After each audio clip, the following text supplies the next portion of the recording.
welcome to the next in our series of videos about debunking myths about Muslims. My name's Colin, I'm here with Imran. How you doing? How's it going, Colin? Great to see you. Good, I'm good, thank you very much. Good to see you too. Nice thread you got on there, it's pretty cool, isn't it? So listen, we're talking about faith schools today. Imran's going to tell us about faith schools. We've had a lot of people asking questions about faith schools, thinking that they teach extremism. So Imran, what's going on with faith schools? Great for that intro, Colin.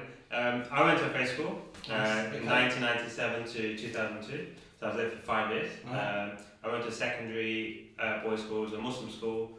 It was a private school. So we basically learned the curriculum, NXL, it was by the government, set by the government, and we were never taught any extremism. In fact, we were taught about other religions. Let me just stop you there. You weren't taught any extremism or anything like that? Absolutely. Okay, there's a myth straight away debunked, so there you go. Carry on. So for example, when you do the GCSE, we learned Islamic studies, we always had to give, they would ask a question, say, for example, what do Muslims believe in God, as an example. Yeah?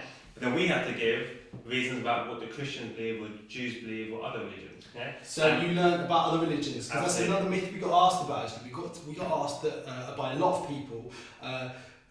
Do Muslims, do they learn about the faiths? And you had quite an extensive. Correct. So in our school, I can't talk about other schools, but in my school, we definitely learn about Christianity and Judaism, with some traces about other religions like Hinduism, etc. Yeah. And it gave us a broad perspective about religion and life in general, and it equipped us for when we left that school. Okay, brilliant. So you had a broad kind of spectrum of a curriculum, and you learned about other faiths, which is really good. Okay, so talking about what you actually, did at school, what subjects did you do? Sure. So let me give you a background about my school. So although my school was a fee-paying school, you had to pass an entry exam. Our school had a quota where the head teacher would allow a small percentage of people who didn't pass that quota, and they were funded by local businessmen to come up and join the school. So they started off a very low academic level, and when they left after 5 years, they all passed 100% in my year, from A star to B. That's a very high academic standard. Not only that, the teachers used to stay behind for about an hour from, I think, about 5 up to 5:30 p.m. Helping not just the students that were academically not up to the same standard, but everyone, because the school really believed in helping the students, and it was a very small school. There was only 100 students there. Right, okay. Yeah. So that community was there, so the bond between the teacher, student and the parent was very strong in that school. Which is really important, isn't it, to have that bond. Absolutely. That can be a note for anyone, do you know what I mean? If you're out there thinking, I don't really like the teachers at my son or daughter's school, don't do that. Go back to them, have a chat with them, they're just people, do you know what I mean? Anyway, we're kind of subject.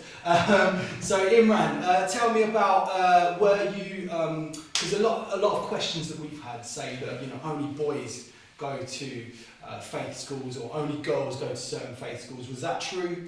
Okay, my school was a boys' school.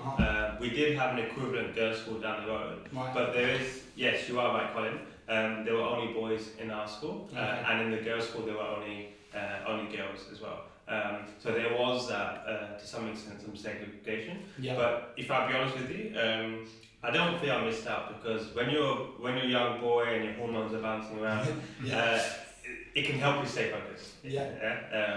But I didn't feel I missed out at all. Yeah, I went to a mixed school and nothing done. So, do you know what I mean?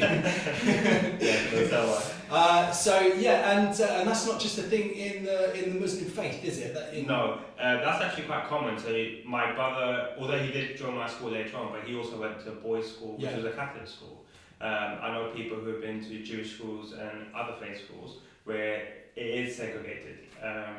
Sometimes it's to do with religion, or sometimes it's just the setup of the school. And it's weird, isn't it? Because if it is, for instance, a Catholic school, people don't really, and I'm not just saying about Catholics, I'm just saying that, if it is a Catholic school, nobody really bats an eyelid, do they? Nobody really thinks about it. They just go, oh yeah, that's a girls' school, or that's a boys' school.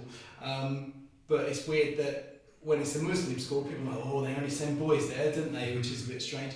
But it's not, because it's exactly the same, just people, right? Exactly. They were just young children who wanted to better themselves, their parents had a great interest in their children's lives, and they wanted them to send them to a particular school of their choice, and that was it. Brilliant. Yeah. Imran, one more thing about faith schools. What was your favourite subject at school? Actually, in our school, we had quite a broad curriculum, so we used to learn karate.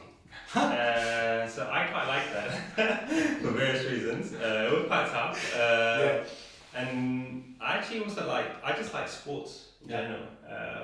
But for me, since I left my school, if I was to look back on what did I gain, if you're also asking that, I think I gained a broader perspective about other religions that I would not have gained if I'd gone to, in my opinion, an ordinary school. I don't think I would have gained that. Yeah, and also discipline. I think I gained that a lot. Nice. Yeah. There we go. Debunking myths about Muslims. Please share this video. Please like it. Please subscribe. Imran, thanks very much for talking to us. Join us next time. Thank you very much. Thank you.